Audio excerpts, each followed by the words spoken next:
Hello students, Standard 11 English Second Language Unit 4 Read 1 Mind Body Medicine મન શરીર દવા. વિદ્યાર્થી મિત્રો, આપણે જોઈએ છીએ કે આધુનિક યુગની અંદર માણસ ખૂબ સફળતા પ્રાપ્ત કરી રહ્યો છે, પરંતુ સાથે સાથે ડિસીઝીસ પણ રોગ પણ એટલા બધા વધતા જાય છે. કેટલાક રોગ છે એ ફિઝિકલ ડિસીઝ એટલે કે શારીરિક રોગ હોય છે, જ્યારે કેટલાક છે મેન્ટલ ડિસીઝ એટલે કે માનસિક રોગ હોય છે. તો આપણે જોઈએ આ રીડની અંદર સરસ મજાની સમજૂતી આપી છે કે મન શરીર અને દવા, એટલે કે મન શરીર અને દવાની વાત જે કરી છે, ખાસ કરીને જે માનસિક રોગ, શારીરિક રોગ અને એમના ઉપાયો, એમની જે વાત કરી છે એને આપણે ખૂબ સારી રીતે અહીંયા આપણે સમજીએ. If we look at different people in the world around us, look at એટલે ની સામે જોવું, જોઈએ, જોવું. ડિફરન્ટ પીપલ, ડિફરન્ટ એટલે અલગ અલગ અને પીપલ એટલે લોકો, ઇન ધ વર્લ્ડ એટલે દુનિયામાં, અરાઉન્ડ અસ એટલે આપણી આસપાસ. જો આપણી આસપાસ રહેનારા, આપણી આસપાસની દુનિયામાં રહેનારા જે જુદા જુદા લોકો છે એને જોઈશું તો વી ઓબ્ઝર્વ ધેટ, ઓબ્ઝર્વ એટલે કે નિરીક્ષણ કરવું થાય, પણ ઓબ્ઝર્વ એટલે અહીંયા ખ્યાલ આવવો, ખબર પડવી. ધેટ કે ઓલ ઓફ અસ એટલે આપણે બધા, are not all alike, are not all alike. Alike એટલે કે સરખું. અલાઇકનો એક સિમિલર વર્ડ છે સિમિલર. અલાઇકનો સમાનાર્થી છે સિમિલર. વિદ્યાર્થી મિત્રો, સરસ મજાનું આપણને પહેલા સેન્ટેન્સમાં કીધું છે, if we look at different people in the world around us, આપણી આસપાસની દુનિયાના જુદા જુદા લોકોને આપણે જોઈશું તો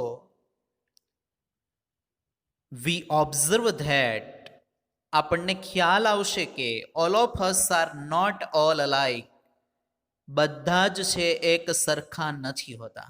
આપણી આસપાસ રહેતા જે કાંઈ લોકો છે, આપણી આસપાસની દુનિયાના જે કાંઈ લોકો છે, એમને આપણે જોઈએ તો આપણને ખ્યાલ આવશે કે બધા જ એક સરખા નથી હોતા. Each one of is different in many ways. Each one એટલે દરેક, ઓફ અસ એટલે આપણામાંના દરેક વ્યક્તિ ઇઝ ડિફરન્ટ, ડિફરન્ટ એટલે કે અલગ છે, જુદા છે, એકબીજાથી અલગ છે. ઇન મેની વેઝ એટલે ઘણી બધી બાબતોમાં એકબીજાથી જુદા તરી આવે છે. ખાસ કરીને both physically and mentally. Both એટલે બંને, ફિઝિકલી એટલે શારીરિક રીતે અને મેન્ટલી એટલે માનસિક રીતે. ફિઝિકલી જે છે એ રિલેટિંગ ટુ ધી બોડી, એવું કહેવાય કે શરીરને લગતી બાબત છે એટલે શારીરિક રીતે, અને મેન્ટલી એટલે રિલેટિંગ ટુ માઇન્ડ, જે મનને લગતી બાબત છે એટલે માનસિક રીતે. Each one of us is different in many ways. આપણે બધા બહુ એકબીજાથી અલગ છીએ, શારીરિક રીતે અને માનસિક રીતે, બંને રીતે આપણે એકબીજાથી ઘણી બધી બાબતોમાં અલગ છીએ, જુદા છીએ. We ought to understand our own nature. We ought to understand, ought to એટલે કે શુડ પણ વાપરી શકાય અહીંયા. ઓટ ટુ એટલે સમજવું જોઈએ, અહીંયા અન્ડરસ્ટેન્ડ એટલે સમજવું, ઓટ ટુ એટલે કાર્ય કરવું જોઈએ. વી ઓટ ટુ અન્ડરસ્ટેન્ડ, આપણે સમજવું જોઈએ અવર ઓન નેચર, આપણે પોતાનો સ્વભાવ સમજવો જોઈએ. નેચર એટલે સ્વભાવ, પ્રકૃતિ, ઓન એટલે પોતાનું. આપણે પોતાનો સ્વભાવ છે એ સમજવો જોઈએ. And the nature of others, others એટલે બીજા, અન્ય, અને નેચર એટલે સ્વભાવ, અને બીજાના સ્વભાવોને સમજવા જોઈએ. શેના માટે? તો ફોર એટલે માટે, અવર ઓન હેપીનેસ, આપણી પોતાની ખુશી માટે. હેપીનેસ એટલે ખુશી. And well Bing, well Bing એટલે તંદુરસ્તી, આપણા આરોગ્ય માટે, હેલ્થ માટે. વેલ બિંગનો એક સિમિલર વર્ડ છે હેલ્થ, આરોગ્ય. ઇન લાઈફ એટલે જીવનમાં. We ought to understand our own nature and the nature of others for our own happiness and well being in life. આપણે જીવનમાં સુખી થવા માટે અને તંદુરસ્ત રહેવા માટે આપણે આપણા જીવનમાં સુખી થવા માટે અને તંદુરસ્ત રહેવા માટે આપણે બીજાના સ્વભાવો અને આપણા સ્વભાવોને સમજવા જોઈએ. આપણા સ્વભાવો અને બીજાના સ્વભાવોને સમજવા જોઈએ. આપણી પ્રકૃતિ કેવી છે એ સમજવી જોઈએ અને સાથે સાથે અન્યની પ્રકૃતિ કેવી છે એ પણ સમજવી જોઈએ, જેથી કરીને આપણે જીવનમાં ખુશી પ્રાપ્ત કરી શકીએ અને તંદુરસ્ત રહી શકીએ. સરસ મજાની અહીંયા વાત કરવામાં આવી છે કે ફેમિલીની અંદર 5 મેમ્બર્સ રહેતા હોય, 4 મેમ્બર્સ રહેતા હોય, તો એકબીજાના પ્રકૃતિ જો સમજી રાખે તો એકબીજા સાથે કેવી રીતે બિહેવ કરવું, વર્તન કરવું, બિહેવિયર કરવું, કેવી રીતે વર્તન કરવું એને ખ્યાલ આવી જાય. કોઈકનો મિજાજ છે એ થોડોક એંગ્રી હોય, ગુસ્સાવાળો સ્વભાવ હોય, તો એની સાથે કેવી રીતે વર્તન કરવું. કોઈક છે સોફ્ટ હોય, એકદમ કોમળ સ્વભાવવાળું, તો એની સાથે વર્તન કેવી રીતે કરવું એ ખ્યાલ આવી જાય છે. એટલે અહીંયા બહુ સરસ મજાની વાત કરવામાં આવી છે કે આપણે આપણા જીવનમાં ખુશી માટે અને સાથે સાથે તંદુરસ્તી માટે આપણે આપણા સ્વભાવોને અને બીજાના સ્વભાવોને સમજવા જોઈએ. The shapes and size, temperaments and characters of people have lot of variations that must affect our health and happiness. Shapes એટલે આકાર, સાઇઝ એટલે કદ, આપણા આકાર અને કદ. ટેમ્પરામેન્ટ્સ એટલે શેપ્સ એટલે આકાર, સાઇઝ એટલે કદ, ટેમ્પરામેન્ટ્સ એટલે મિજાજ, જેને કહેવાય છે કે manner of thinking or behaving. Manner of thinking or behaving, વિચારવાની પદ્ધતિ અથવા તો વર્તન કરવાની જે પદ્ધતિ છે ટેમ્પરામેન્ટ છે, મિજાજ. એન્ડ કેરેક્ટર્સ અને ચારિત્ર્ય ઓફ પીપલ એટલે લોકોનું જે ચારિત્ર્ય જે છે એ have lot of variations. Lot of એટલે ઘણું બધું, ને વેરિએશન્સ એટલે એમાં ચેન્જ, બદલાવ જોવા મળે છે, અલગતા પણ જોવા મળે છે. વેરિએશન્સનું સિમિલર વર્ડ છે change. That must affect hour health. Affect એટલે કે અસર પહોંચવી, જેને ઇફેક્ટ પણ કહી શકાય. અવર હેલ્થ જે આપણા સ્વાસ્થ્યને અસર પહોંચાડે છે, એન્ડ હેપીનેસ અને જે આપણી ખુશીને અસર પહોંચાડે છે.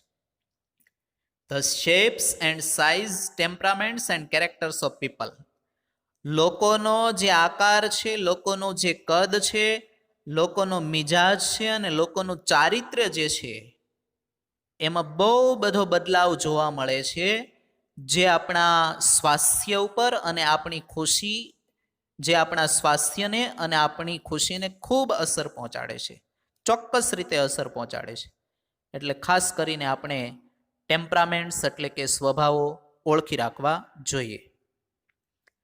એકોર્ડિંગ ટુ આયુર્વેદ, આયુર્વેદના મત પ્રમાણે, આયુર્વેદ મુજબ, એકોર્ડિંગ ટુ એટલે ના મત પ્રમાણે, ના મુજબ, આયુર્વેદ મુજબ ફિઝિકલ ડિસીઝીસ અકર. ફિઝિકલ એટલે શારીરિક અને ડિસીઝીસ એટલે રોગ, શારીરિક રોગ જે છે. અકર એટલે બને છે, થાય છે, હેપન. મેનલી એટલે મુખ્યત્વે, મોટા ભાગે, શેના કારણે. ઓઈંગ ટુ એટલે ને લીધે, ને કારણે. એક્સટર્નલ ફેક્ટર્સ એટલે બાહ્ય પરિબળોના કારણે થાય છે. એક્સટર્નલ એટલે બાહ્ય અને ફેક્ટર્સ એટલે પરિબળ. એક્સટર્નલનો સિમિલર વર્ડ છે રિલેટિંગ ટુ આઉટસાઇડ, જેને આપણે બાહ્ય કહી શકીએ, કે જે બાહ્ય પરિબળ. લાઈક રોંગ ડાયટ, લાઈક એટલે જેમ કે, રોંગ ડાયટ એટલે પ્રતિકૂળ આહાર, જે આપણને હાનિકારક આહાર છે, ખોરાક છે તે. ડાયટ એટલે ખોરાક, આહાર. ઓર એક્સપોજર, એક્સપોજર એટલે કે ખુલ્લું રહેવું, બહાર ખુલ્લું રહેવું, અરક્ષિત રહેવું.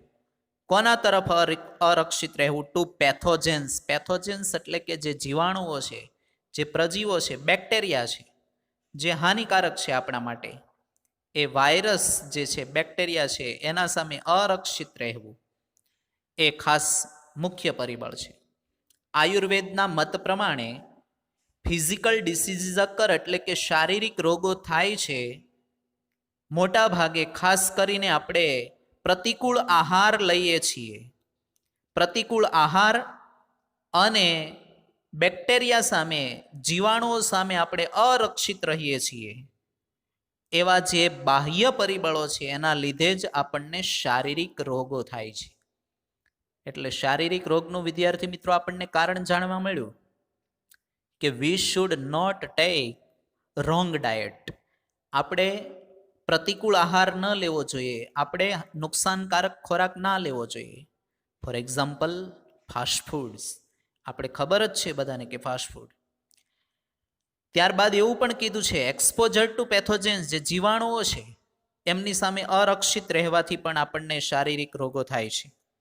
એટલે જ તો આ કોરોનાની સ્થિતિમાં માસ્ક પહેરો, વેર માસ્ક પહેરો, માસ્ક બાંધો, આવું આપણને કીધું છે ઘણીવાર કે તમે માસ્ક પહેરીને બહાર નીકળો જેથી કરીને તમને બીજાના પ્રજીવો છે, વાયરસ છે, એ તમને ન લાગે. Mental diseases arise mainly from internal factors. Mental disease એટલે માનસિક રોગો છે. અરાઇઝ એટલે કે ઊભા થાય છે, માનસિક રોગો થાય છે. શેમાંથી? મેનલી એટલે મુખ્યત્વે, ફ્રોમ એટલે માંથી, ઇન્ટરનલ એટલે આંતરિક, અને ફેક્ટર્સ એટલે પરિબળ. ફેક્ટર્સને કોઝ પણ કહી શકાય. ફેક્ટર્સનો સિમિલર વર્ડ છે cause. Mental diseases arise mainly from internal factors. માનસિક રોગો છે એ મુખ્યત્વે આંતરિક પરિબળોમાંથી થાય છે. Like wrong use of the senses. જેમ કે રોંગ યુઝ એટલે ખોટો ઉપયોગ, દુરુપયોગ કરવાનો, ઓફ ધી સેન્સીસ એટલે સમજશક્તિ. આપણી જે બુદ્ધિગ્રાહ્યતા છે, આપણી જે સમજશક્તિ છે, એનો ખોટી રીતે આપણે ઉપયોગ કરીએ, દુરુપયોગ કરીએ, એનાથી માનસિક થાય છે. And the increase of negative emotions. Increase એટલે વધારો થવો, end of negative emotions. Negative એટલે નકારાત્મક, અને ઇમોશન્સ એટલે લાગણીઓ. નકારાત્મક લાગણીઓમાં વધારો થવાથી અને આપણી સમજ શક્તિનો દુરુપયોગ કરવાથી, ખાસ કરીને આવા જે આંતરિક પરિબળો છે એના કારણે માનસિક રોગો થાય છે, મેન્ટલ ડિસીઝ અરાઇઝ થાય છે. આપણે બહુ સારી રીતે સમજ્યા કે માનસિક રોગ કઈ રીતે થાય. તો આપણી જે બુદ્ધિશક્તિ છે એનો દુરુપયોગ કરવાથી, અને સાથે સાથે જે નેગેટિવ ઇમોશન્સ એટલે નકારાત્મક લાગણીઓ જે છે એમાં વધારો થવાથી આપણને માનસિક રોગ થાય છે. એટલે વિદ્યાર્થી મિત્રો, આપણે હંમેશા વી શુડ થિંક પોઝિટિવ. આપણે હકારાત્મક વિચારવું જોઈએ, નહીં કે નકારાત્મક, નેગેટિવ નહીં. એટલે જ તે પોઝિટિવ થિંકિંગ અને નેગેટિવ થિંકિંગ આપણા માનસ ઉપર, મન ઉપર બહુ મોટી અસર પાડે છે. જો નેગેટિવ થિંકિંગ વધારે હોય તો માનસિક રોગનો સામનો આપણે વધારે કરવો પડે, અને પોઝિટિવ થિંકિંગ જેટલી હકારાત્મક વિચારસરણી આપણી હશે એટલા આપણે માનસિક રોગોથી દૂર રહી શકશું. We can get read of mental disease. ખૂબ સરસ, આગળ સરસ મજાની વાત કરી છે, જોઈએ આપણે. We ought to develop the habit of positive thinking. Ought to એટલે જોઈએ, શું, ડેવલપ એટલે વિકસાવવું જોઈએ. ધ હેબિટ એટલે ટેવ. શેની ટેવ? પોઝિટિવ થિંકિંગની ટેવને આપણે વિકસાવવી જોઈએ. We ought to develop the habit of positive thinking. આપણે હકારાત્મક વિચારસરણીની ટેવને વિકસાવવી જોઈએ. It has a good positive effect. Positive effect છે, ગુડ એટલે સારી, ને પોઝિટિવ એટલે હકારાત્મક, ઇફેક્ટ એટલે અસર છે. કોના ઉપર અસર પાડે છે? On hour emotions. ઓન એટલે ના પર, અને અવર ઇમોશન્સ એટલે આપણી લાગણીઓ પર. એમની હકારાત્મક અસર આપણી લાગણીઓ પર પડે છે.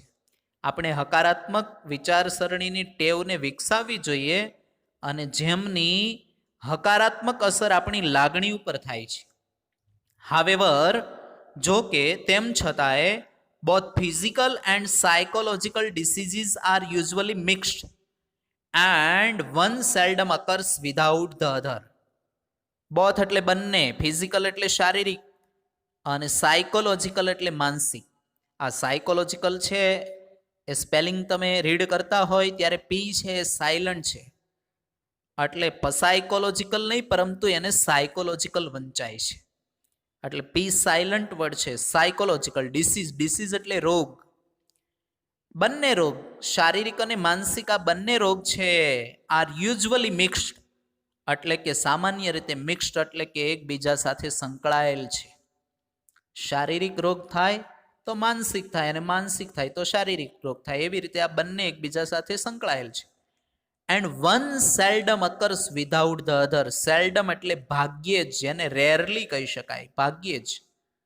અકર્સ એટલે બને છે, થાય છે. વિધાઉટ એટલે વગર, ધ અધર એટલે અન્ય. એક અન્ય રોગ વગર ભાગ્યે જ બીજો રોગ થાય છે. કહેવાનો અહીંયા મિનિંગ એવો છે કે જો તમે શારીરિક રોગથી પીડાતા હોય તો તમે માનસિક રોગથી પીડાઓ, એ સ્વાભાવિક છે. અને તમે માનસિક રોગથી પીડાતા હોય તો તમે શારીરિક રોગથી પીડાઓ, એ સ્વાભાવિક છે. એટલે શારીરિક રોગ અને માનસિક રોગ છે એ એકબીજા સાથે ભળેલા છે, મિક્સ છે. સામાન્ય રીતે તે એકબીજા સાથે સંકળાયેલ છે. અને એક રોગ ભાગ્યે જ બીજા વગર થાય છે. એટલે કે શારીરિક રોગ માનસિક રોગ વગર થતો નથી, માનસિક રોગ છે શારીરિક રોગ વગર થતો નથી. તો વિદ્યાર્થી મિત્રો, આપણે 2 ટાઈપ્સના ડિસીઝ અહીંયા જોયા, 2 પ્રકારના રોગ આપણે જોયા. ખાસ કરીને આ બંને પ્રકારના રોગ છે એમાં આપણે કઈ રીતે એનાથી આપણે મુક્તિ મેળવી શકીએ, એનો ઈલાજ કયો હોય, એ આપણે આગળના લેક્ચરમાં જોઈશું.